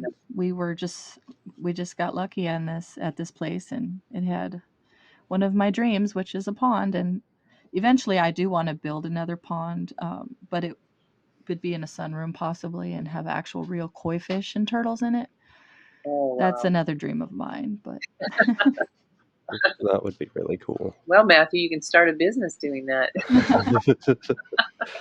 Oh, landscaping is fun. oh, I I do know, enjoy the design I process of do. the Yeah, landscaping. That's what I did for a very long time. yeah, that's Yeah. Build fun. ponds and Oh, landscapes Fun. Yeah. and yeah. Well, now that I'm retired from working with a biochem firm, now it's like, I know I want to get back into my artwork more, but boy, this whole turtle yeah, thing is. yeah. You said you do bronze sculptures? Oh yeah, I do bronze sculptures and oil paintings Okay. um, and pencil, really detailed pencil drawings, and so it was. I've shown with Robert Bateman and John Siri Lester and Nancy Glazier and all the biggies in the Oh, wildlife art field, and then I got this huge sculpture project that turned out to be more of a fiasco than a blessing, oh, and I couldn't work on that project while doing. We had to create 5 new pieces each year to oh stay in wow. those international wildlife art shows, and so it was. You had to have 5 originals available and be juried in every year. And with that huge sculpture project that I did, I just couldn't do both. And so, but now that I'm retired completely from the sciences, other than volunteering for Custer State Park to do these turtle projects, turtle rescues, um, I can, sky's the limit as far as what I can do in oil painting and drawings. The cost of doing bronzes, though, are Mm-hmm. still prohibitive. But I still haven't sculpted a turtle, like I was explaining to Matthew earlier. Oh. It's like, why haven't I sculpted a turtle? So yeah, that would be fun to have at that kind of a booth that year, next year. Yeah. Yeah, my boys had a booth and they sold toys and stickers, and really had a lot of fun selling reptile toys and stickers and stuff like that. And the kids, it was something that was $5 and under table, and the kids just loved it. So it was Oh, good for cool. them. Yeah. And then I'm the idiot dad who didn't bring Oh cash. no. Yeah, and And then I'm like, I don't want, and then you told me to go buy a leopard gecko, and I'm like, no, I don't want a leopard gecko. You could have got me with a corn snake probably, but not the leopard gecko. I'm good on that one. And yeah, no, your kids gave a couple of little dinosaurs to mine because I didn't have any cash. oh, nice. Yeah, So they were super awesome too. Yeah, yeah, dinosaur toys. Do they count to sell? it's a reptile. I don't see why not. Yeah, yeah, you might as well. Yeah, I've got all my old Frito Lay those tiny little Frito-Lay dinosaurs that I collected ever since the 60s. Yeah, when yeah, and it would be fun to have even a booth of dinosaur, fossils and dinosaurs because they're reptiles, and if even though they're extinct, how cool! I mean, my Yeah. boys still favorite thing dinosaurs. Like Oh they're yeah. fascinating. They're reptiles and they're fascinating, and my that's why I love my Chinese water dragons so much because when I look at their eyes, they are a dinosaur. I mean, they have that eerie like it's like watching Jurassic Park all over. Like when you look at their eyes, they're little dinosaurs. So, Oh, um, nice. yeah, you can just see them thinking in their eyes. It reminds me of the raptors. But Uh-huh. Interesting. Well, I'll have to convince Joel's mom, who taught um, uh, geology and historical geology at the collegiate level, and she's got all kinds of fossils. Maybe I can convince her to yeah, have some. yeah, And she loves teaching and talking, about history. yeah, That would be super cool. We do have a lot of dinosaur people yep, around, yep. so Yeah. that would be cool. Have you ever come across the fossils in your rock hunting? Oh, I'm sure we have. I'm just not great at knowing what to look for, and I'm always so focused on looking for fairburns. And prairie agates and things like that that I'm not really looking for the fossils. I'm looking past that kind of rock. So, but I know it's out there. I mean, we go rock hunting all over the Black Hills and over by Mhm. the Badlands and different things. So we see lots of coral and different clams and different things too. So, Have you come across box turtles in your um, rock hunting? no, Oh, because I was told by Kathy Woods, she's a teacher, and she's brought me an egg rescue, and then a youngster that someone wanted to find another home for, hmm, and she's a rock hound, and she says that a number of them come across the box turtles out there hmm, where they find the Fairburns, hmm, but it's and the Game Fish and Parks wants me to start that assurance colony of box turtles, but I don't want to collect from the wild unless it's a rescue. And so now hmm, I do have a male and a female. Um, I don't know if the female is going to be able to hmm. produce, but I'm just curious that if you do come across an injured box turtle out there, Yeah, bring it in yeah, for because sure. I'll know who to contact. yeah. No, I've only come across the rattlesnakes and spiders and lots of ticks and things. I mostly actually do most of my hunting in the wintertime because I Oh, like to take my husky and I like to take my family with me. So it's just you go out on a warm winter day and you play in the rocks on the hills and you don't have to worry about rattlesnakes or ticks and bugs and makes me happy. yeah, especially the rattlesnake. Yeah. You have to, So you said you had two species of chameleon. Are you done breeding chameleons then completely, or I am for a while. I like I said, I did you have these produce both species? just the veiled chameleon babies that I have right now. I had their parents and I put them together and bred them, and I went through the whole process of learning and doing all that, and then I rehomed the adults because I did want to take a break from chameleons because they are quite a bit of work, especially the bug feeding, daily bug feeding and misting and gut loading, and it's just it does all add up and you dealing with lots of bugs and things. But I love chameleons. I will have panther chameleons again someday. But it's just I gotta find balance. Right now, my goal is to figure out projects and find balance so that I can still enjoy it and not get so busy that I lose the enjoyment because that's really what it's about. So, but the veileds are pretty awesome. I have a waiting list, and I think those will find some pretty good homes. And we're still adding to our waiting list because they got to grow for a couple months, and then I got 25 babies I think right now with maybe two or three that still could hatch. But that was a fun process, and I love chameleons. I built a huge bioactive chameleon cage over a 125-gallon fish tank, and nice. I'm going to keep that for as long as I live in this house. It takes up a lot of space. Right now, there's a couple of knolls running around in there, and that's it. And all my plants are in there. But eventually, I'd love a male panther, probably a blue one or a yellow one in there someday. But I'm not sure I'll breed chameleons again. I'll have a chameleon, like a panther again, but And until then, I'll probably keep one of the baby veils and grow it up and have one. But it's just when you have, yeah, 30 mouths to feed. Yeah, that's a lot, Um, and they're in every day. bugs too. Yeah, it's yeah, fruit flies are. I thought I had hundreds and thought, well, I did, and it's just hard to keep up with the bugs. I just had to do another overnight from Josh's frogs for some pinhead crickets and just those tiny, tiny bugs. But eventually, they're going to outgrow it pretty quick here, so we'll be on some regular crickets, which will help a little bit. So. Have you ever had any of your lizards or snakes colonize your house and keep the bugs down in your house where you never had to worry about them anymore? Well, all my bugs are pretty contained, so I don't really have like bugs crazy everywhere. Have I had a lizard or two get out before? Yeah, but I usually find them. Uh, yeah, I lived in Tucson and I would bring in those tiny little skinks Oh, and just to keep take care bugs of the down? roach. Yeah. Yeah, keep the roaches down. They did so much better than having my landlord come in and poison. Oh, I'm sure. Yeah, if I lived in an area with roaches, I would do the exact same thing. Yeah, yeah, I'd see the lizards, camped out on top of my picture frames and and just like waiting for the next time they could, get down during night and eat the roaches that wanted to come out at night. Hmm. Never saw another roach once I had the house colonized with tiny little lizards. That's awesome. That's awesome.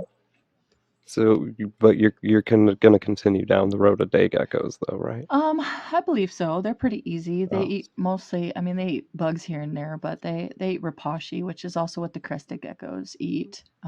It's a What's chore. yeah. It's a daily chore. It's a powdered meal. It's got all the vitamins and minerals. It's called rapashi. It's And there's other it's ones like a like fruit. Yeah, Pangea. it's basically just like a fruit because in the wild they eat rotting fruit and stuff. So it's basically like a mixture that makes like a baby food that Oh, you can okay. feed them. It's pretty easy. They're not a lot of. They're kind of messy and stinky. I'm not gonna lie. So I don't know. I mean, it just kind of. I love the day geckos so far. They don't take up too much of my time. I love the babies hatching out, and Do they lay 2 eggs at a time, yeah, like one or two usually. other geckos? Yeah. Okay. You're just incubating those on the shelf too. Yep. They're just down in Okay. my snake room. Yep. And like I said, we just had our fourth baby hatch. One of them's big enough, old enough to go now, and then we have another egg that I think is going to hatch. And then there's another clump that had two eggs stuck together, but that's pretty old. That one is. So I don't think that that one's going to hatch. So probably just one more baby to hatch, which will be five for her first Hmm. season. So I think that's pretty good. That's pretty good. Yeah. So, but we'll see. A lot of it, I mean, I'm going to get on Morph Market and stuff. So a lot of it just depends on if they're finding good homes, if they're moving. Um, and if not, it makes no sense. I still have water dragons that are going on what, a year and a half now. So, and you as a breeder, that's one thing. As a responsible breeder, you need to be able to have the time, space, money, and all that to keep all your animals until they do find good homes. Uh-huh. And so sometimes that means maybe taking a break from a breeding season, or separating your males and females for a year or two until you have the other ones found good homes. So that's That- just kind of part of the process. Yeah, that's a good process with Yeah, that but mhm. mentality. Yeah. Yeah, but and on the other side of the spectrum, like the business side, which you do have to kind of look at a Mhm. little bit, holding an animal for a year and a half, Right. and Right. You even don't if make any money off of you're it. yeah, you're done. You've Yeah. already fed it Oh more yeah. than that. Yep. Absolutely. And a lot of the animals, if I want to start looking at, so like the chameleons and different things, depending on if you're growing your own bugs or not, you know, but even then bugs, they need to eat too. So I Mhm. could spend $10 a week easy just on carrots for my bugs, and that's the cheap food, like, so you still have to feed the bugs that feed the animals, and there's always cost in something.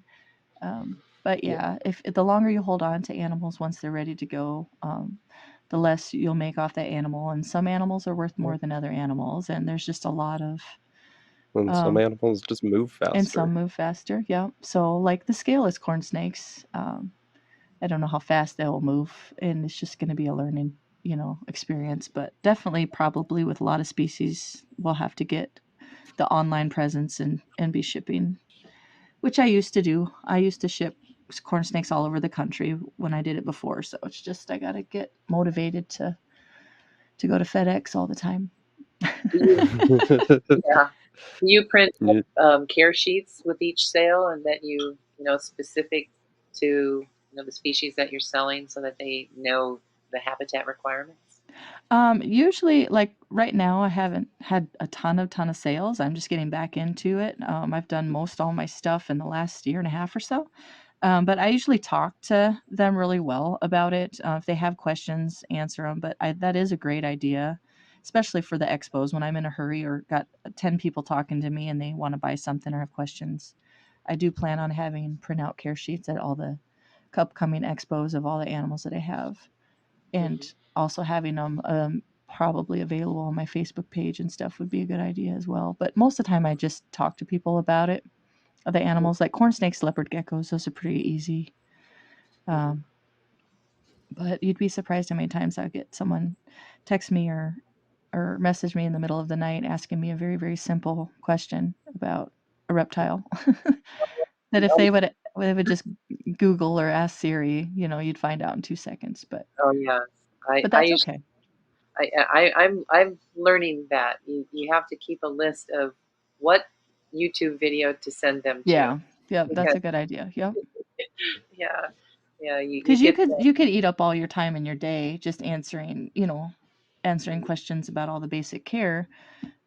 But encouraging people to do their own research is, it's not being mean. It's just you know yeah.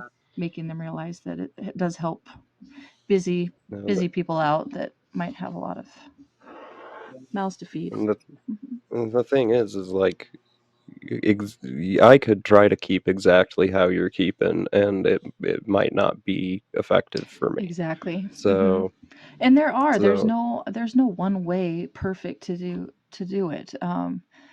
Like there's controversial things that come up, and but like with my corn snakes, there's some people that say, oh, you should never ever house two snakes together, and I've always housed female corn snakes together, and I've okay. never had a problem.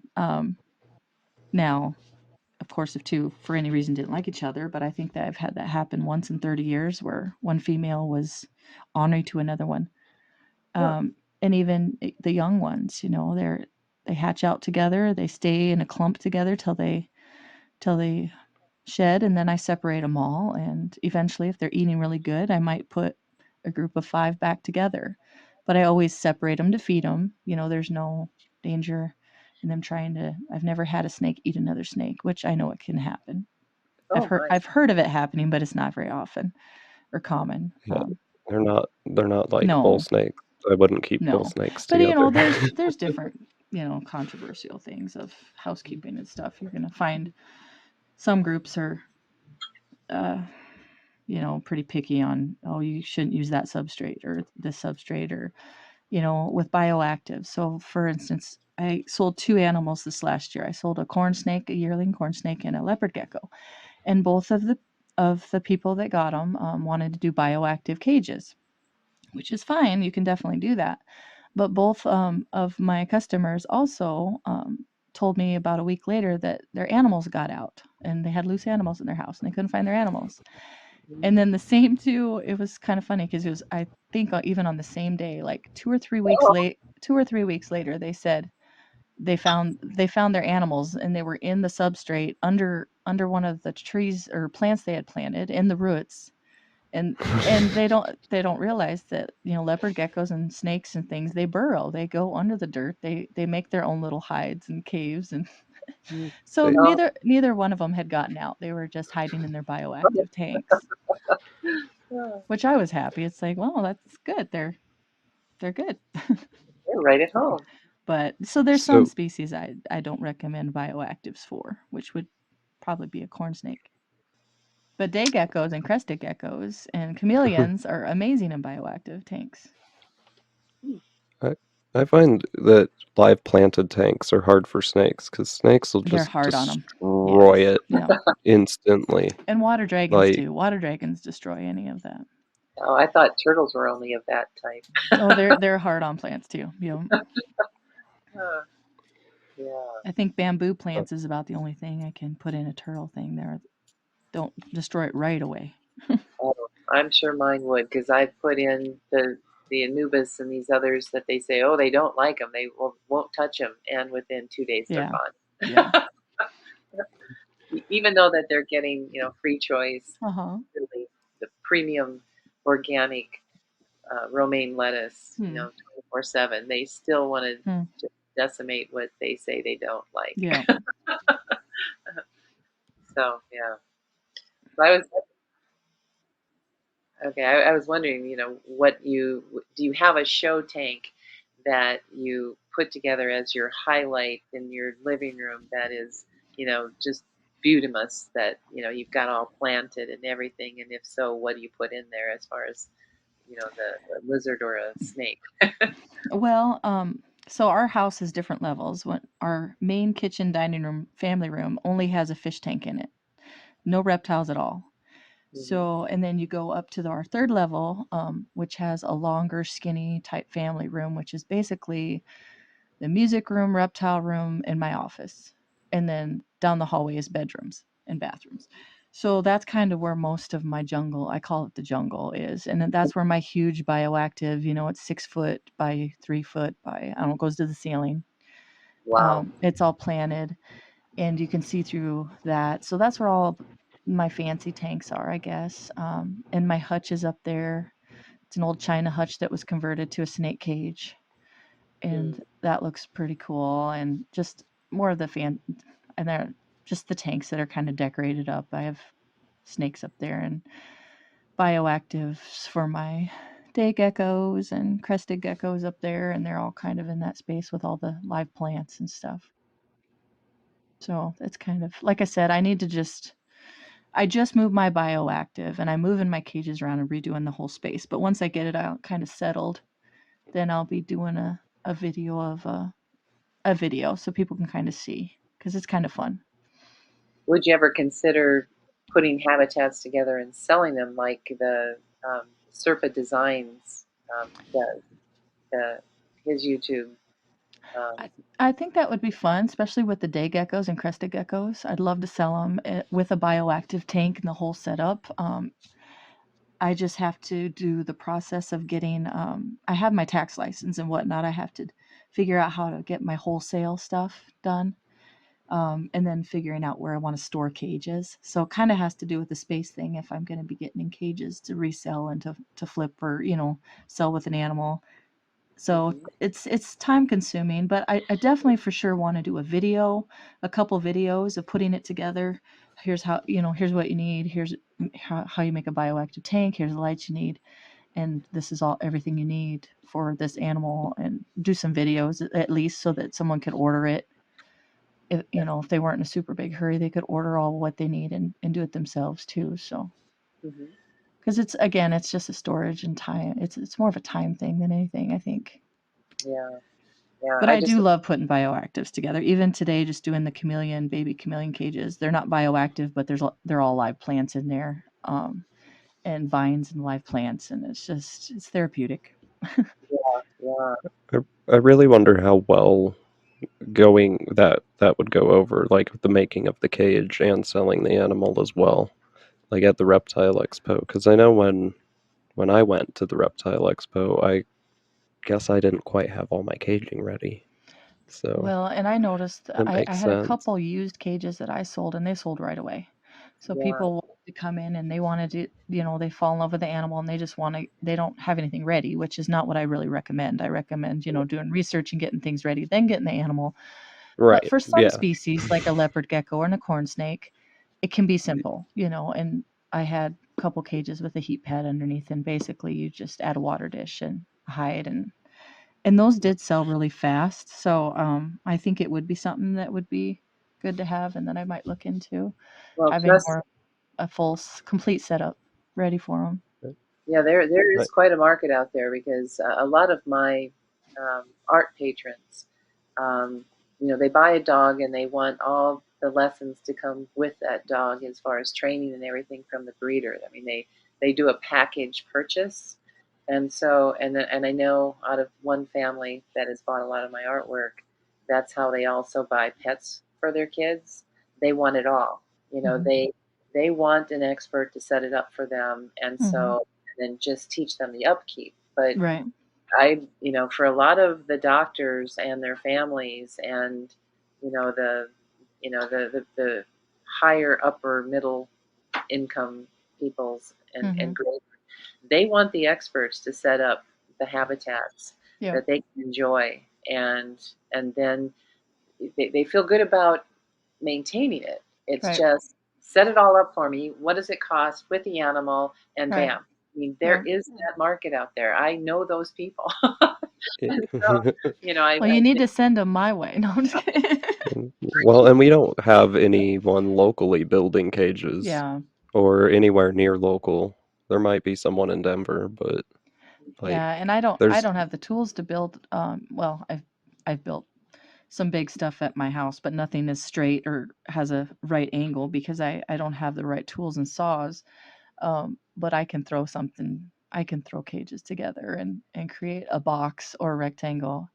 Um, but I definitely enjoy the bioactive parts, and you can get those pretty big glass terrariums and things, and then put in the different layers of the soils and plant them, and that part's fun too.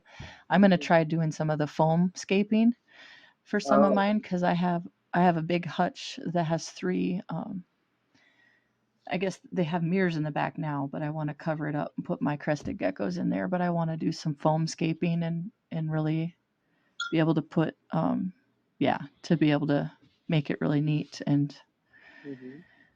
learn more about that, building the walls and making neat habitats and hides and shelves and stuff. Well, I know on Marketplace you could find the pieces of furniture that people want to give away because Yeah, they're moving, and you can convert those. So, yeah. And my friend and I have done that together, but that takes a lot of time, space, and muscles and all sorts of stuff. the Storage the issue space. So the, the issues I had with building my own cage were the expense of the glass ah, was it would have been cheaper just to buy a cage yeah. from like a bigger manufacturer just off the expense of the glass Hmm. alone. So yeah, Yeah. I don't know. There's a lot of things that make it more expensive that way. Yeah. yeah, I could see that. Had another question on your corn snakes of Hmm. so when you're keeping them together, Hmm. are you keeping just two females together and then in your rack setup too you do this? Not in a Or rack system. okay. No, no. In a rack system, they have their own space. Sometimes when I brumate them, I might put two females together when they cool, which they just hibernate together and curl Yeah. up. And usually they're ones that have been raised together. A lot of times, I'll take some of my holdback babies. Say I have four of my favorite pretty girls, and I just keep them together from when they're little, and then just kind of grow them up together and watch them. And they get separated when they get bred, of course, and when they get fed, and when they're gonna lay their eggs, they get their own. Then they go into rack system for they have their own egg box, so they don't have to fight over egg boxes or space and stuff. So there's Are, kind of separating in between. are you using 28 quarts then? Yeah, Okay. I think that's what they are. 28, 32, right in that Yeah, ballpark. Yeah. yeah. Okay. But I don't. I prefer them in the cages. I'd rather put a couple in a 40 gallon and rearrange it because I like to rearrange their cages and things. And so I think it just stimulates them better. And I don't know. I like to see them. I like to enjoy them. With a rack, it's really hard to do that. But the more animals you have, you almost have to do some rack system. Mm, Um, yeah. but my goal is to try to get only use the racks for the breeding season, the brumating, and every other season be able to enjoy them in their cages and hopefully all in one room. If I ever add on to my house, I want to build a big sunroom and have my zoo out there so I can have even more of my animals close to me.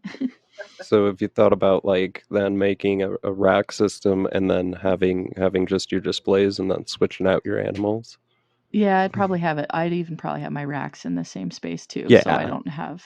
And then I might have like a closet type room that I could use as an incubator and for brood mating. That would be good. And it How would be more of a small room off of the big sunroom, hopefully. So, how often do you check on your broodmating animals? once a week. Okay. They because they're not going to the bathroom. Their water, I mean, hardly ever. We have to, give them fresh water, every 1 to 2 weeks, and just check on them. I try not to disturb them too much.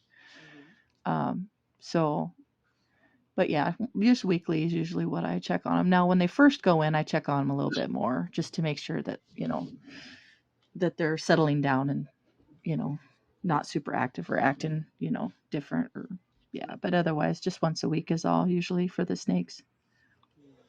You The doing a lizard, similar checkup routine with the lizards? yeah, they Okay, get all checked at the same time. awesome. They're just, I mean, they're down there and they're just sleeping. Like my bearded dragon, Yeah, he hasn't moved for like a month at all. They just don't move. They just sleep, it's the off season. which is like, yeah, it's crazy. I miss my collared lizards a lot. The corn snakes, I have yearlings and babies, and I get to play with them. Not all of them are brood mating, so I have a lot of corn snakes to play with still. But my collards, I miss seeing them, and this is my first year brood mating them, so they're a little bit sensitive to that. Um, so I'm a little nervous about it, but so far so good. So they say if it gets too warm or too cold, it can be really bad. But I think our temperatures are good, and we're just going to keep our fingers crossed.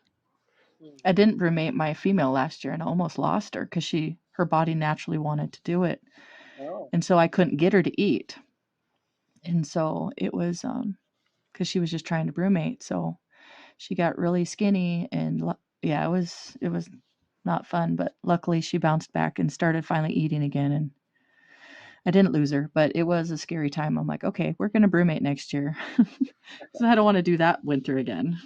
Wow. So yeah, some of them, some of those like the collared lizards and some of the lizard species, they're definitely kind of fragile. They're not for beginners for sure. Hmm. Yeah, I But don't think I could have that much time and attention uh, paid to the animals. As turtles sound like they are a lot easier. yeah, I think just I don't know. I've really enjoyed just learning about the different reptiles that I have and just the whole educational experiences and recording it and just trying to get better and better and just it's just fun to have babies too. Oh yes, yes, that's so true. Yeah, the babies are the best part. Yep. Yeah, I hadn't hatched out any eggs for 3 years. Mhm.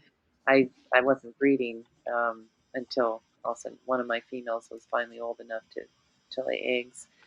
But having two egg rescues without having planned for them, it was still just wonderful going to the incubator like about every Mhm. day and checking on them and yeah, it was like, oh, I forgot how wonderful this was.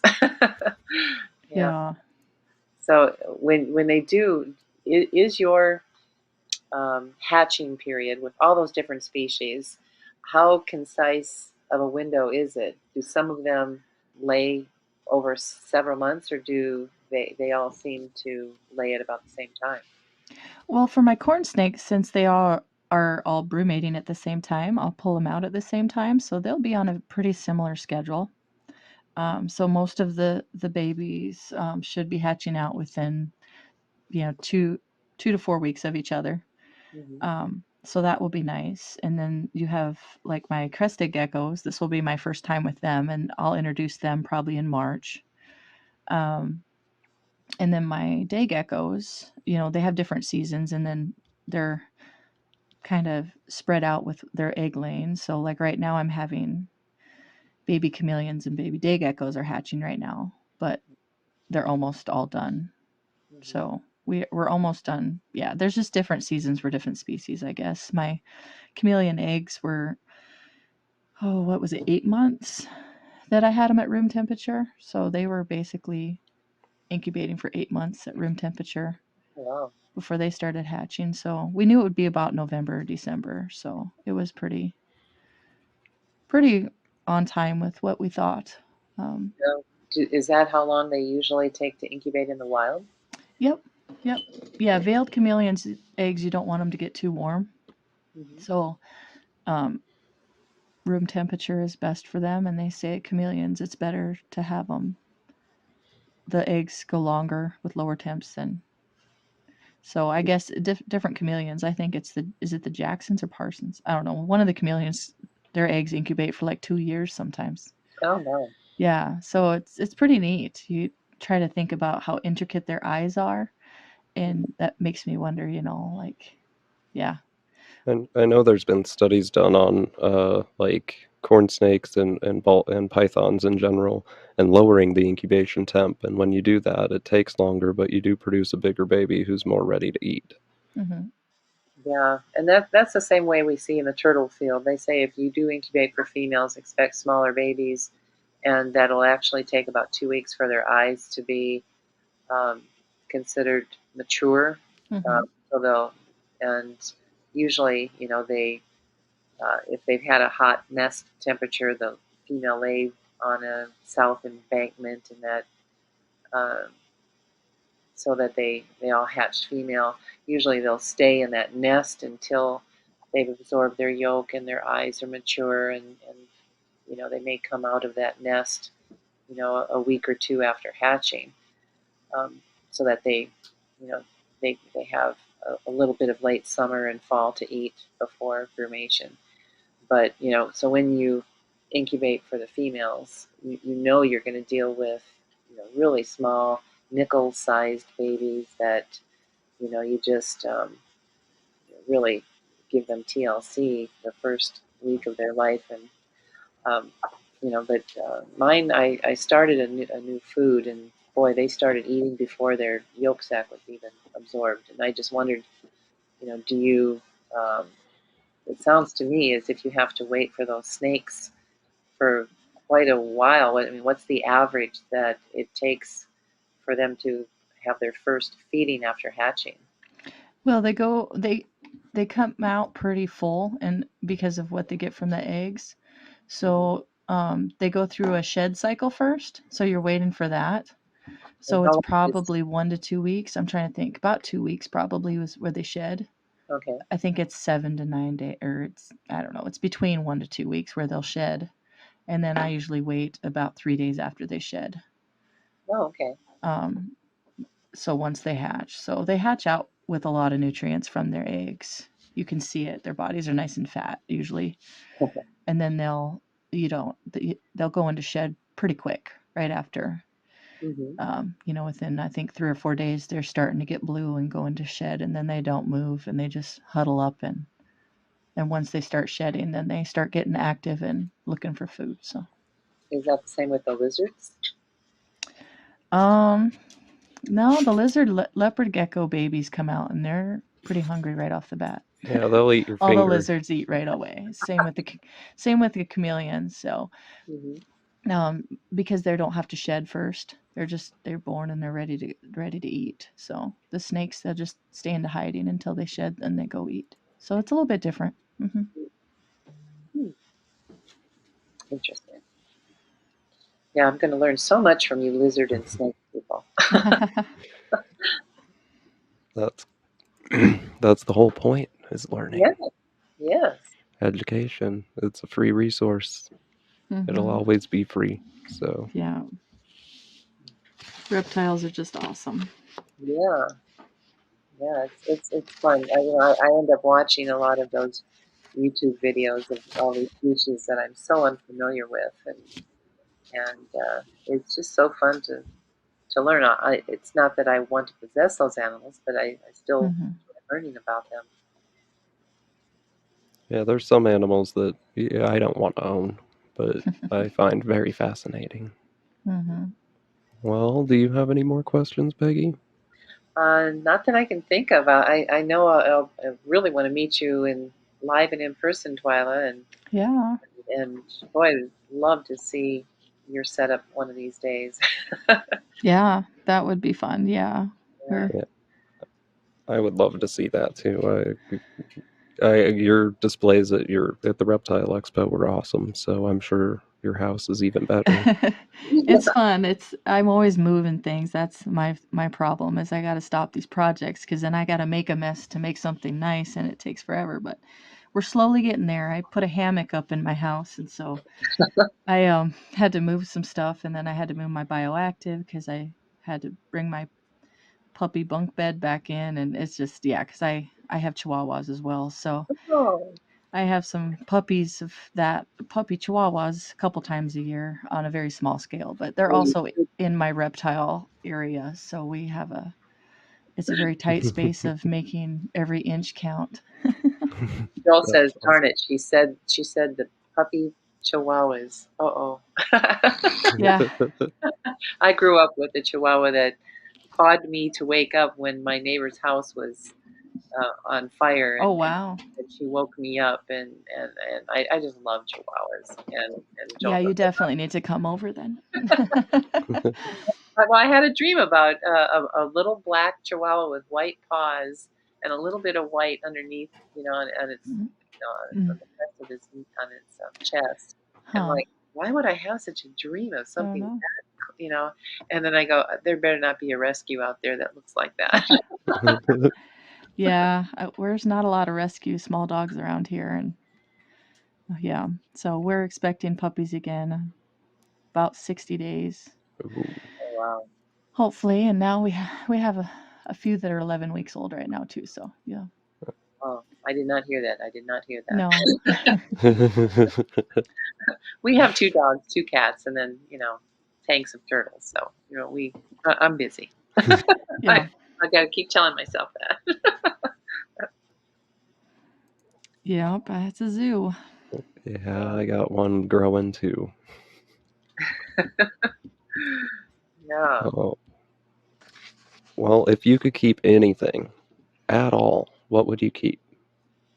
Money, This, size, no limits. No limits at all. that's tough because I don't know. I love color. Um, I love blue. I'd probably say I don't know. I love blue iguanas. The looks of them. I Mhm. love panther chameleons too, which I've had and will have again. But I don't know. I love alligators, but they don't have the blue, so I'd probably have to go with like a blue iguana or something. Yeah, the So blue-banded Fiji iguana is just yeah, gorgeous, and yeah, you can't have it. So, yeah. There's also what's that lizard that you can't own either? It's about extinct. What is that one that horny? Not a horny toad, but the devil. What is that devil one? thorny devil? Yeah, thorny devil. Those are pretty cool. Oh, I hadn't even heard of that one. Yeah. I'm writing notes of what all I have to Google after talking. But I don't know. I love everything, but I really do love creatures with color. So have you thought about keeping like green trees then? Because you can get some really blue green tree pythons. Nope, Okay. not. I'm sticking with the corn snakes, and I tell you what, there's some amazing colors in corn snakes. But I know I've always wanted a blue snake, and I kind of have on a wish list. There is a garter snake. Have you heard of the garter snakes from California? The red Yeah, and the blue blue. ones. Yep. The blue Oh, ones, yeah. I've thought about looking into getting into those, but they have tiny, tiny, tiny babies, and that Yeah. would be, if I have something like that, I'd probably want to breed it, and finding food for it would be difficult. So there's just some things that I have to tell myself, maybe in my dreams, keep it to my dreams. Fair oh, enough. But I got my jeweled lacerdas. I got a blue collared lizard. I mean, the panthers that I've been able to have and experience and take pictures of. I've very fortunate to have all the beautiful creatures I have. So mm. Yeah, you're a miniature reptile garden, so you should, yeah. charge for people to come and see your. Well, and growing up, I kind of for a long time when I bred snakes before, I really wanted to have a pet store, have a reptile store is what I wanted to have. But Mhm. now, you look at the cost of, renting a space and everything. It just, and when you have a family, and I have a lot of people that want to buy an animal from me, and they ask to come to my home, but at the same time I have to be very careful because my home is my home, and I do need to keep my home and business separate until I really get to know someone. Oh Right. yes. It's just a safety thing, and and So it's kind of hard to tell people no, but I do meet people in town, and I'm very flexible on when and where I can meet, and I can bring animals to their home, but I really need to keep my home a home and not a business. And Yeah. you will ship, right? Yes. Yep. Okay. Because Yep. if someone listens and you're in California and you want a corn Yeah. snake, Yep. go to KOcorns on Facebook. Yep. Yeah, I can ship. I've shipped all over the country before, so right now, of course, we have a cold spell, so Yes. we don't usually ship a ton in the winter, but Yeah, that's fair enough.